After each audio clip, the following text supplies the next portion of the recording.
Come back. Impeachment, a debate at Loyola Marymount University, and lots of questions going into 2020. With us to help sort it out, Jessica Levinson, professor of election law at Loyola Law School, and Carla Marinucci of POLITICO. And we should point out, with POLITICO, you have the California Playbook. That's right. Get it in your email every day. That's right. Well, listen, let's talk about the debate first, because you had an exchange. Pete Buttigieg, the mayor of South Bend, Indiana, the size of Burbank, California.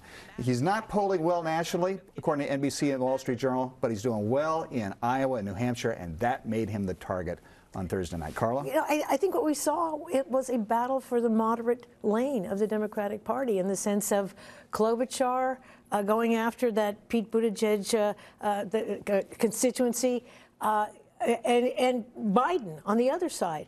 These are the three that I think really sort of surfaced in this debate as being the strong points, the winners. Mayor Buttigieg had a little bit of a target on his back because he's doing well in those early states, and people are worried that if he performs well, then that's going to bring him momentum, and that will be a huge bump up in the national polls. And I think that's why Senator Klobuchar is looking over her shoulder and essentially saying, I have to make sure that this doesn't go too far. And so what's her play for a millennial mayor who's frankly pretty charismatic, pretty inspiring? It's to say experience matters. And this is not a situation where we can shortchange experience. That was the best debate for Joe Biden. Fair?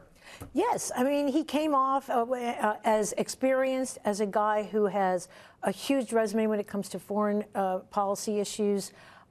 He did himself no harm, and looked like a rational and a leader. And I think that was his goal going into, have no mistakes. So I think it was his best debate yet. Let me ask you about something that Peggy Noonan wrote in the Wall Street Journal. She said, essentially, you can't beat Donald Trump with crazy. And she talks about how the candidates on that stage are outside the mainstream.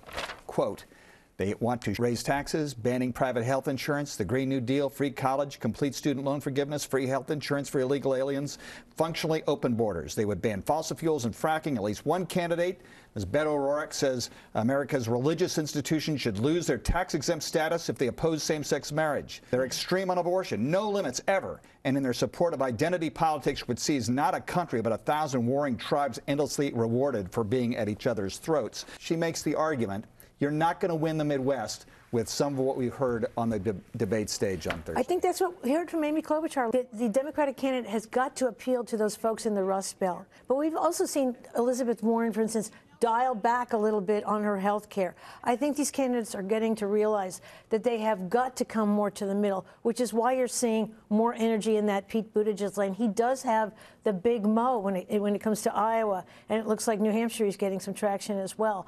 Biden continues to remain strong, even in a state like California, because I think people are shying away from some of these more outside ideas, the Bernie Sanders health care plan, which Biden went on the attack on. I think it really resonates with people, the idea of losing their own health insurance if they're in a union and they've fought hard for that health insurance. So I think the Democrats are understanding, to beat Trump, they have got to come more to the middle lane.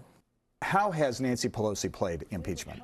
Well, I think she was very smart. She was circumspect. So before this whistleblower complaint came out, when the Mueller report, for instance, came out, she said, we're not going forward with impeachment. I don't see enough here. And then it was finally when I think the dam was breaking, when she really couldn't hold the caucus together, this whistleblower account came out. She said, we're going to go forward with impeachment. What else was smart about impeachment? It's pretty narrow. It doesn't take the whole gamut of, we think you're a bad person. It's just this issue of contempt of Congress, abuse of power, just focus on the Ukrainian issue.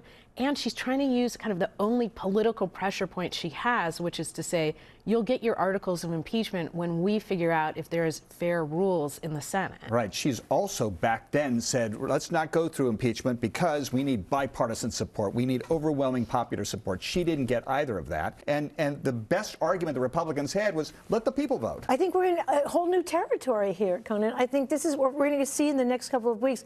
Are the Democrats going to be able to somehow engineer to get those key witnesses in front of the public.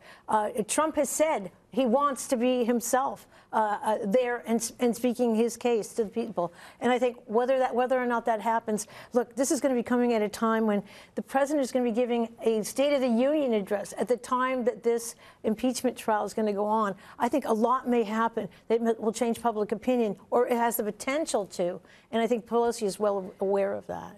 I also think, and I know this sounds like a law professor talking, but there's something to be said for if the Constitution has a clause that says you can impeach, and we know that the founders meant that means abuse of power, that means things like obstruction of justice, contempt of Congress. Constitutional provisions have to mean something, even if you know it's going to be excruciating to move the dial. Constitutional provisions are like muscles. When the moment arises, you have to use it. Otherwise, it becomes just like any other political calculation. I think it's important not just what's going to happen this next election, but what are we going to say 10 years, 20 years later about what Congress did? Carla Marinucci of Politico, and it's the California Playbook. Yes.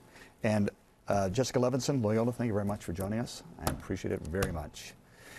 Up next, Supervisor Mark Ridley Thomas on the issue of homelessness coming into the new year, plus the effort to bring more bioscience jobs to Southern California when we return.